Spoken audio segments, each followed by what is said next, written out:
क्रांतिकारी वीर को अगर पढ़ाया जाता है तो क्या गलत है? उसमें ये भी लिखा रहे कि किस कारण से उन्होंने माफी मांगी थी।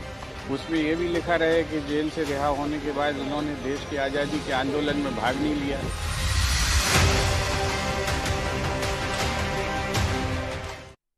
मध्य प्रदेश के सरकारी स्कूलों में वीर सावरकर की जीवनी पढ़ाई जाएगी। बीजेपी सरकार का कहना है कि भारत की आजादी में उनका अभूतपूर्व योगदान है, इसलिए उनको हर जगह सम्मान मिलना चाहिए। दुर्भाग्य से इस देश में कांग्रेस की सरकारों ने भारत के महान क्रांतिकारियों को इतिहास के पन्नों में जगह नहीं दी। बीजेपी प्रदेश अध्यक्ष वीडी शर्मा कहते हैं कि विदेशी आक्रांताओं को महान लिखा गया और देशभक्तों को महान नहीं बताया गया। मंत्री जी के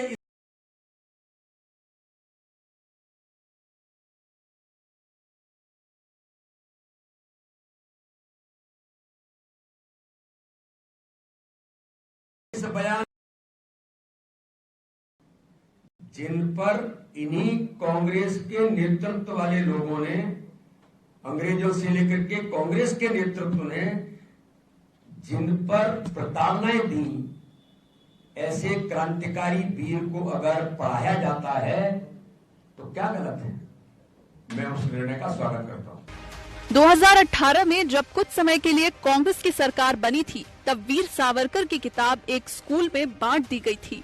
कमलनाथ ने उस स्कूल के प्राचार्य को निलंबित कर दिया था। कांग्रेस पहले ही वीर सावरकर के खिलाफ रही है। राहुल गांधी संसद से लेकर सड़क तक सावरकर का विरोध कर चुके हैं। ऐसे में मध्य प्रदेश कांग्रेस का कहना है कि सावरकर को पढ़ाने से क्या सिखाएंगे। उसमें ये भी लिखा रहे कि किस कारण से उन्होंने माफी मांगी थी। उसमें ये भी लिखा रहे कि जेल से रिहा होने के बाद उन्होंने देश की आज़ादी के आंदोलन में भाग नहीं लिया।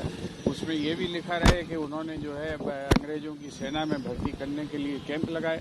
कोई दिक्कत नहीं है। अगर छात्र लोग इतिहास का सच जानते हैं तो उन्हें पूरा सच दिखाया जाना चाहिए। देश में सावरकर को लेकर समाज शुरुआत से ही दो धड़ों में बटा हुआ है। एक धड़ सावरकर को हीरो बताता है तो दूसरा धड़ सावरकर को विलन की तरह पेश करता है। ऐसे में मध्य प्रदेश में भी अब सावरकर को लेकर बीजेपी और कांग्रेस में जंग छिड़ गई है। बहरहाल अब देखना होगा कि मध्य प्रदेश की शिक्षा नीति में किया गया बदलाव क्या राजनीति में भी बदलाव ला पाएगा। Bureau report, TV 24। नमस्कार, मैं हूं मोहन तिवारी। डिबेट लाइव बड़ी बहस मध्य प्रदेश में आपका स्वागत है। और बड़ी बहस मध्य प्रदेश में आज का विषय है मध्य प्रदेश की शिक्षा प्रणाली में सावरकर की एंट्री। जी हां, सावरकर एक तरीके से बीजेपी के विचारधारा के वो ध्वजवाहक हैं जिसको गाहे बगाहे बीजेपी अपने नीति में, अपने विचारधारा में लागू करने की कोशिश करती है। लेकिन जहां पर सरकार बीजेपी की होती है वहां पर शिक्षा में सावरकर की एंट्री जब होती है तब राजनीतिक दंगल हमें देखने को मिलता है। कुछ ऐसा ही हो रहा है मध्य प्रदेश में, जहां पर सिलेबस में सावरकर जब आए तो उस सावरकर के सिलेबस को लेकर विवाद की स्थिति बन गई है। बीजेपी जहां इसका पक्ष ले रही है वहीं कांग्रेस इसकी कई खामियां गिना रही है। इसी पर आज हम डिबेट करेंगे और बात करेंगे कि मध्य प्रदेश पर इसका क्या असर होगा। पहले मिल लेते हैं उन मेहमानों से जो इस चर्चा में हमारे साथ रहेंगे। हम बहुत स्वागत करेंगे वरिष्ठ पत्रकार के रूप में हमारे साथ जुड़ रहे हैं संजय सोनी जी, बहुत बहुत स्वागत है। कांग्रेस का पक्ष रखने के लिए हमारे साथ जुड़ रहे हैं डॉक्टर अनिल भारद्वाज जी, आपका भी बहुत स्वागत है। और बीजेपी का पक्ष रखने के लिए हमारे साथ जुड़ रहे हैं विकास जी, जो कि व्यावसायिक प्रकोष्ठ बीजेपी के प्रदेश संयोजक हैं। तो तीनों मेहमानों का स्वागत कर इस चर्चा को शुरू करता हूं, क्योंकि सावरकर कोई नया विषय नहीं है, लेकिन जब ये सब्जेक्ट शिक्षा के सब्जेक्ट में शामिल हो जाता है, शिक्षा में शामिल हो जाता है, तो इस पर बहस करनी पड़ती है। सबसे पहले मैं रुख करूंगा बीजेपी की तरफ और विकास जी से हम जानेंगे कि आखिर सावरकर को बार बार घुमाकर सिलेबस में शामिल करना या शिक्षा नीति में शामिल करने के पक्ष में क्यों है बीजेपी, जबकि महापुरुषों की एक लंबी श्रृंखला है हमारे पास। विकास जी। देखिए, बार बार सिलेबस में शामिल करना या शिक्षा नीति में शामिल करने का विषय नहीं जोड़ा है सावरकर जी। शिक्षा नीति में ये प्रस्ताव आया कि हमें हमारे छात्रों को अपने देश के ऐसे महापुरुष जिन्होंने स्वतंत्रता आंदोलन, सामाजिक सुधार के क्षेत्रों में राष्ट्रीय जागरण के क्षेत्र में राष्ट्रीयता के विचार को प्रफुल्लित, प्रस्फुटित, विस्तारित करने में जिन्होंने अच्छा काम किया है, उनके जीवन परिचय छात्रों को पढ़ाए जाने चाहिए ताकि वो उससे अच्छा बेहतर नागरिक बनने में मदद हासिल कर सके। उसमें उस प्रस्ताव के अनुरूप सावरकर जी का भी नाम आता है, इसलिए सावरकर जी का विषय, सावरकर जी की जीवनी को पढ़ाने का तय किया गया। और ये तय केवल सरकार ने नहीं किया, सरकार तो उसमें पीछे, उसके आगे जो सिलेबस तय करने वाली कमेटी होती है, शिक्षाविद होते हैं, उनके द्वारा किया गया है। और देखिए राजनीति कहाँ होती, राजनीति वहां नहीं होती जहां हमें हमारे इतिहास के समृद्धशाली व्यक्तित्वों को बच्चों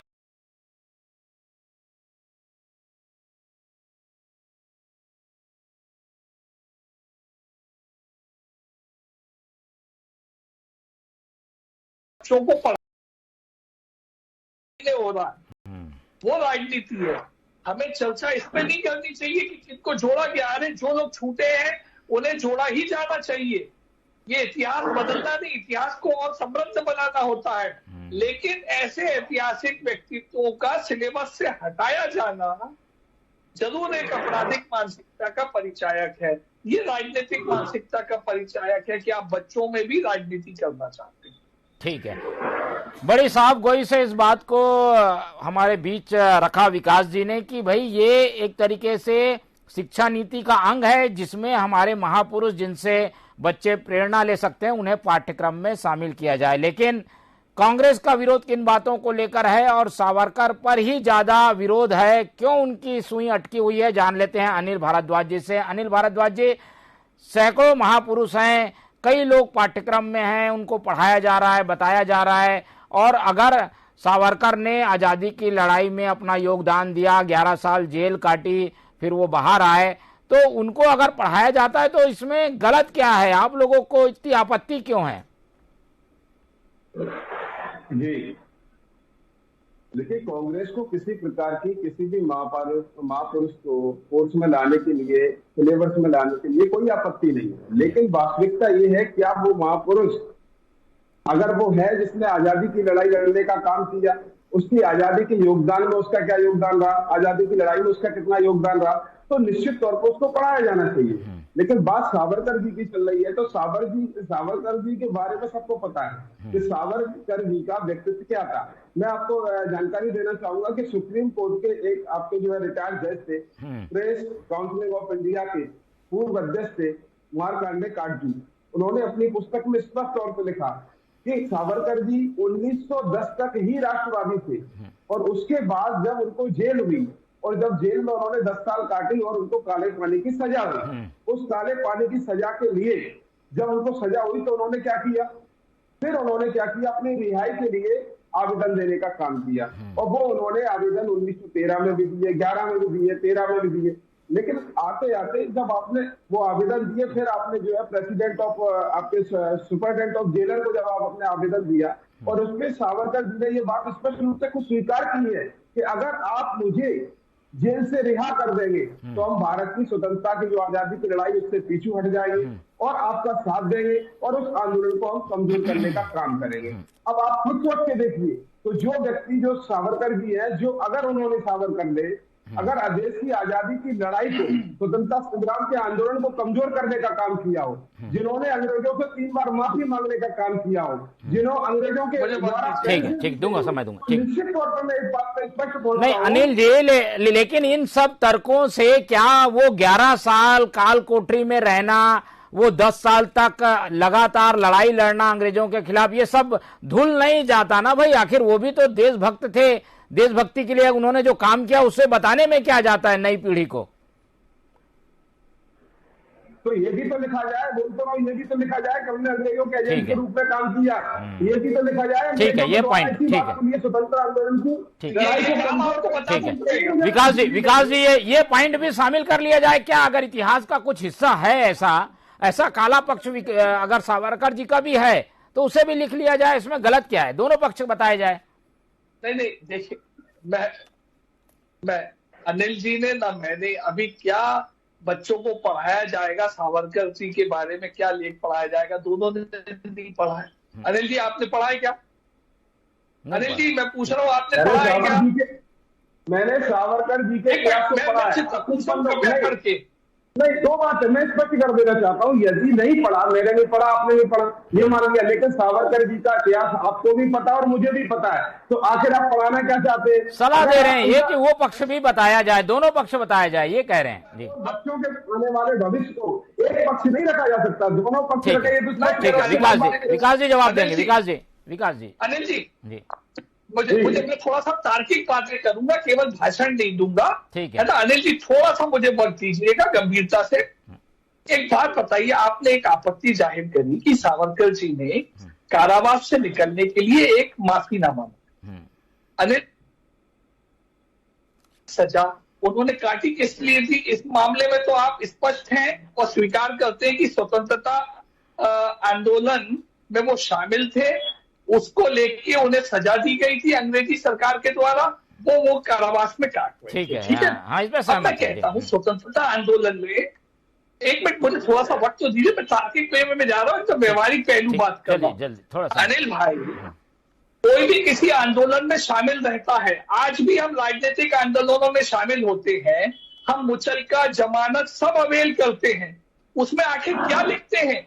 जो एक परिपाटी होती है वही लिखते हैं कि हम इस तरह के आंदोलन में शामिल नहीं होंगे, तब आपको वहां से मुचलका और जमानत पे रिहा किया जाता है, भले ही वो कोर्ट हो या जेल से हो या थाने से हो। अरे भाई, ये सब एक फॉर्मल चीजें होती है। अगर मैं स्ट्रेटेजिकली उस जेल में केवल अपना समय व्यतीत नहीं करना चाहता, खराब करना चाहता, वास्तव में जनता के बीच जाके जन जागरण का काम करना चाहता हूं, कोई देश के लिए सकारात्मक करना चाहता हूं और ऐसा मेरा रणनीतिक दिमाग कहता है, तो मैं क्या करूंगा? जमानत भी लूंगा, मुचलका भी लूंगा, माफी भी लूंगा। और ये सुनिए आप, स्वतंत्रता आंदोलन में मुचलका, जमानत लेने वाले या माफी लेके कारावास की अवधि कम करवाने वाले क्या सावरकर जी अकेले थे? क्या कांग्रेस में वो नेता जो सुशोभित होते रहे, क्या उन्होंने कभी कम सजाओं, अपनी कोर्ट में दी गई मियादी सजा से कम सजा नहीं अवेल करी? क्या उसके पहले नहीं छूटे? हम तो उस बात को नहीं बार बार उंगली करके आपकी तरफ प्रकटीकरण करते हैं। उसमें देखिए, महत्वपूर्ण ये है कि सावरकर जी ने राष्ट्रपिता भाव जनता में जगाया। उन्होंने, अच्छा एक बात बताइए आप, सावरकर जी और उनके भाई दोनों के दोनों कारावास में थे, और आपको मालूम है अंडमान में किनको भेजा जाता था? जो स्वतंत्रता आंदोलन की लड़ाई लड़ते थे, उन्हीं को सरकार भेजती थी। एक विषय बड़ा सा है, स्वतंत्रता आंदोलन की लड़ाई के साथ में उन्होंने बहुत बड़ा सामाजिक आंदोलन भी खड़ा किया, जो था अस्पृश्यता निवारण का। किस तरह से हम वो लोग जिन्हें हम हरिजन कहते रहे गांधी जी के शब्दावली में, उन्हें कैसे समाज की मुख्य धारा से जोड़े, कैसे उन्हें मंदिर का पुजारी तक बनाया उन्होंने। क्या आपको ऐसा नहीं लगता कि उन्होंने एक बड़ा सामाजिक आंदोलन खड़ा किया?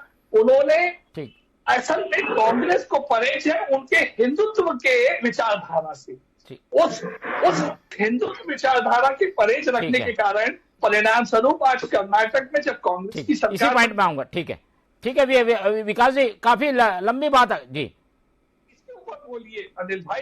ठीक है, विकास जी लेंगे, जवाब लेंगे अनिल जी से। हम चलते हैं, संजय सोनी जी हमारे साथ जुड़े हुए हैं।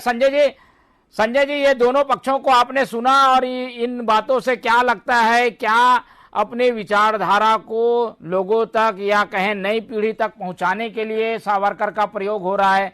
इस तरीके के प्रयास जो हो रहे हैं वो एक स्वाभाविक प्रयास हैं या फिर एक एजेंडे के तहत ये प्रयास किए जा रहे हैं सिलेबस में सावरकर को लाने को?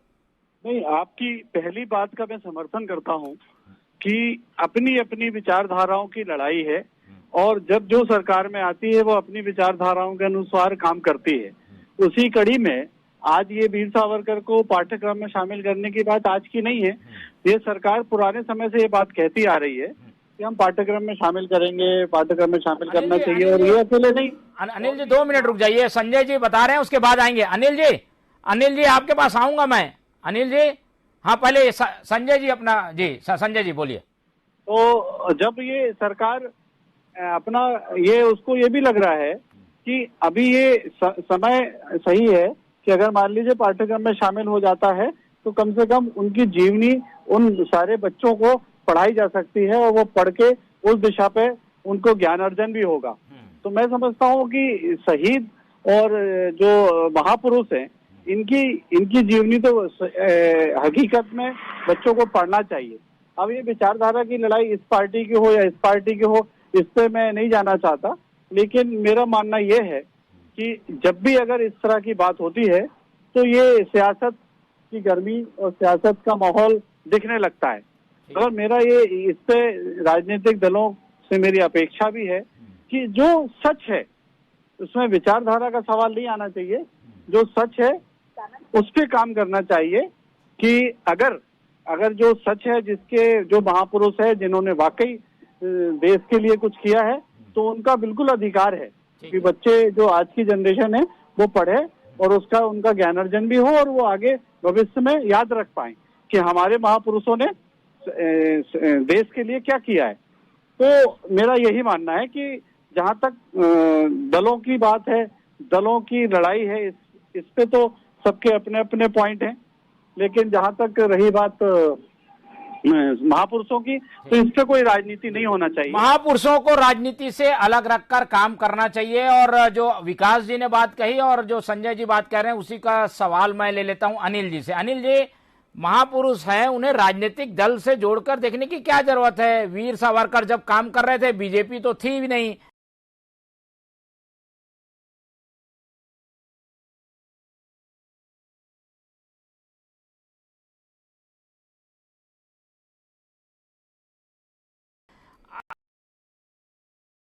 श्रीमती इंदिरा गांधी ने नाम रख दिया उनके ऊपर गलत बात। मुझे अपनी बात कहने चलिए अनिल जी, नंबर आया तो अपनी बात। हाँ अनिल जी बोलिए। नहीं, आप तो तेल क्षेत्र और बताइए, वो भी बताइए, वो सवालों को जोड़ के बताएंगे। कह रहा हूँ कि महापुरुष को पढ़ने में कोई दिक्कत नहीं महापुरुषों को, लेकिन किस तरह का संदेश देना चाहते हैं, किसको सिलेबस में शामिल करना चाहते हैं, इस बात को समझने की आवश्यकता है। क्या संदेश बच्चों को देना चाहते हैं कि देश की आजादी के स्वतंत्रता आंदोलन को कमजोर किसने करने का काम किया? क्या आप ये संदेश देना चाहते हैं अंग्रेजों के एजेंट के रूप में? मुझे करना पड़ेगा अनिल जी, देश के स्वतंत्रता को कमजोर करने वाला कोई क्या बताइए, कोई क्या बताइए, इस तरह से हमने अंग्रेजों की आप कोई ऐसी बात बताइए जो वीर सावरकर जी के नाम पे हो कि उन्होंने स्वतंत्रता आंदोलन को कमजोर किया। कोई बात बता दीजिए, पॉइंट बता दीजिए, पॉइंटेड सवाल है। विचारधारा से अलग उनकी विचारधारा थी, इसलिए केवल का काम किया। क्या आप उनको देना चाहते हैं? लियोन ने लिखा था, आपने पढ़ा हो एक पुस्तक आई द इंडियन मिडनाइट में, आपने क्या लिखा?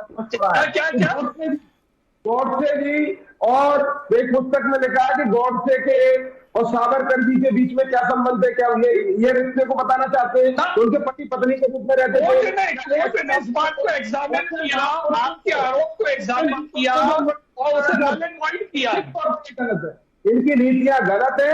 ये करते हैं गुजरात में। मैं आपको बता रहा हूँ कि गुजरात में आदरणीय सरदार वल्लभ भाई पटेल की बड़ी सी मूर्ति बना दी, लेकिन उनकी एक भी विचारधारा को न इन्होंने स्वीकार किया है, न अपनी सरकार में लागू करना चाहते हैं। ये लागू भी नहीं करना चाहते। आज देश को एकता और अखंडता में बांटने का जो संदेश सरदार वल्लभ भाई पटेल ने दिया, कई रियासतों को जोड़कर भारत को एकता और अखंडता में खंड बनाया। आज आप उसे खंड करके, आज मणिपुर में क्या हो रहा है, आप उस पर आप बात करिए। ये आपकी विचारधारा, ये आपकी विचारधारा नहीं है। देखिए चलिए विषय में आते हैं। हाँ विकास जी, चलिए जवाब दे दीजिए जी। उनका उदाहरण आपका यहाँ पे गलत है। इस देश में पहले भी तमिल समस्या रही है, आसाम की समस्या रही है, पंजाब की समस्या रही है, तब कांग्रेस की सरकारें थी, जब प्रदेशों के आपस के झगड़े की समस्या रही है। तो ऐसा नहीं है, इससे आप देश की अखंडता पे प्रश्न चिन्ह नहीं लगा सकते। ये गलत बात है। मैं पूछूंगा आपसे कि आसाम की समस्या क्यों रही थी, तमिल समस्या क्यों रही थी? मत करिए ऐसा। किसी समस्या को उसके निराकरण तक चर्चा करिए, उससे आप क्या एक एक करके विषय पे आते हैं। विकास जी, पॉइंटेड सवाल का जवाब दीजिए कि भाई ये सिलेबस के पीछे क्या सामने चुनावी रणनीति है? एक तरीके से आरएसएस को खुश करने की रणनीति है या अपना एक नया वोट बैंक युवा अवस्था से बनाने की कोशिश है? इस तरीके के सवालों के जवाब क्या हैं बीजेपी के पास? क्या ऐसा किया कि आप उनके ऊपर आरोप लगाने का प्रयास कर रहे हैं कि उन्होंने स्वतंत्रता आंदोलन को धीमा किया हो, कमजोर किया हो? कोई बात तो बताइए। नहीं, ये कह रहे हैं कि उसके छूटने के बाद उन्होंने भाग क्यों नहीं लिया? सबसे बड़ा सवाल ये है कि अगर वो जेल से छूट गए, काले पानी से छूट गए, उसके बाद उन्होंने आजादी की लड़ाई में भाग क्यों नहीं लिया? यही तो प्रश्न है, यही तो पूछना चाहते हैं। स्पष्ट कर दूं। जी हाँ, बताइए बताइए। हाँ, मैं बोलता हूँ ना। जी बोलिए। मैं बोलता हूँ, देखिए, हम जब भी, मैं एक उदाहरण स्वरूप के रूप में एक उदाहरण स्वरूप रखूंगा। हम किसी परिवार में काम कर रहे हो, समाज में हो, व्यवसाय में हो या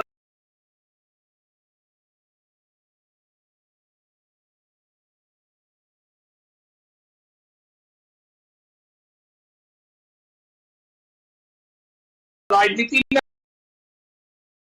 उस वक्त अंग्रेजों के खिलाफ लड़ रहा था, उसमें जब तक समाज मजबूत होता, जातिगत भेदभाव नहीं भुलाए जाते, अस्पृश्यता खत्म नहीं होती, स्त्रियों को बेहतर स्थान नहीं दिया जाता, उन्हें बेहतर कर्तव्य पथ पे आगे बढ़ने का मौका नहीं दिया जाता, तो क्या संभव था कि एक उन्नत भारत बन सकता था? भारत की आजादी की लड़ाई में ताकत मिल सकती थी। सावरकर जी ने उस रास्ते को बाकी समय में अपनाया ना, कि उन्होंने समाज को समृद्ध बना के आजादी की लड़ाई लड़ने के लिए तैयार किया। ठीक है।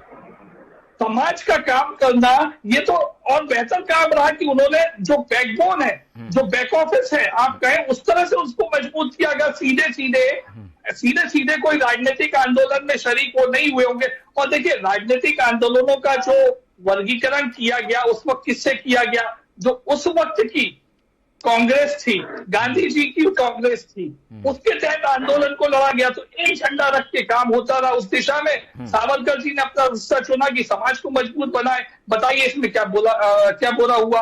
क्या गांधी जी नहीं चाहते थे कि समाज में अस्पृश्यता दूर हो? ठीक है। नहीं, ये एक तरीके से दूसरा रास्ता था अनिल जी। अगर इस रास्ते को माने तो ये भी एक तरीके से देश सेवा का ही काम है, समाज को सुधारना।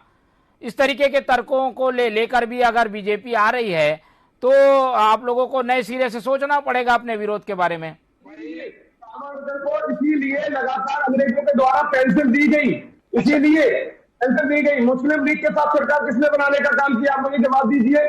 कांग्रेस ने भी बनाई है, कांग्रेस ने भी बनाई है। नेहरू जी ने अपने साथ मुस्लिम लीग को शामिल किया, नेहरू जी ने 1948 में शामिल किया था।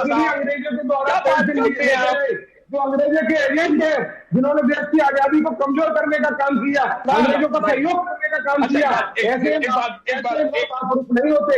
ऐसा बताइए, अगर गांधी जी ने भारत के आने वाले भविष्य को पढ़ने की आवश्यकता नहीं है जी।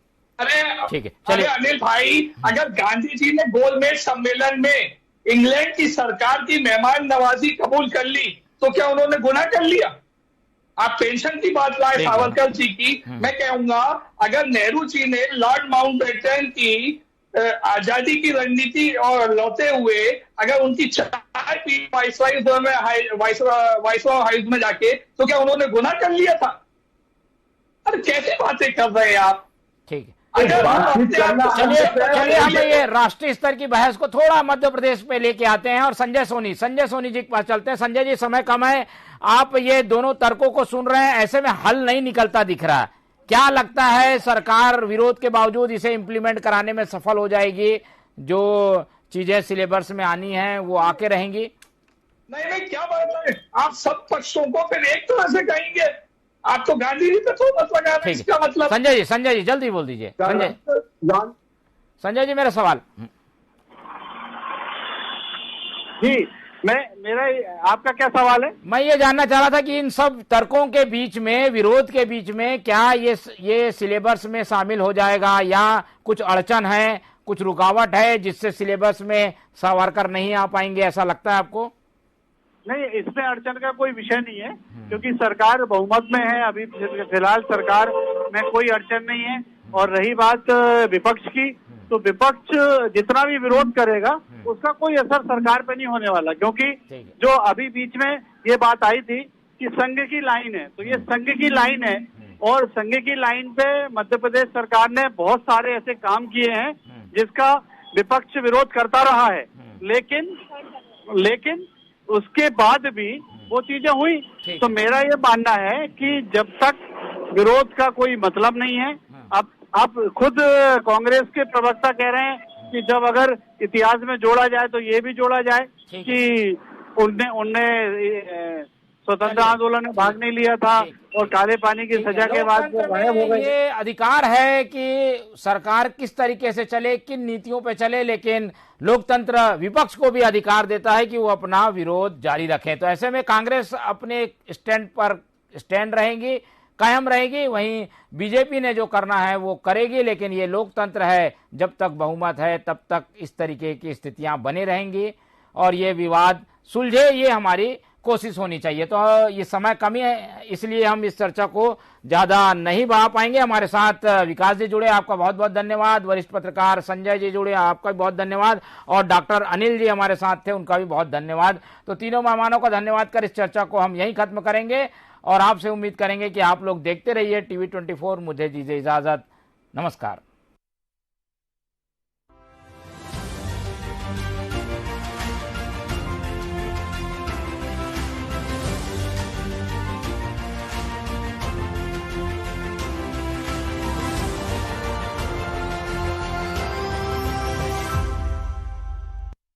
खेल है शह और मात का, घात और प्रतिघात का।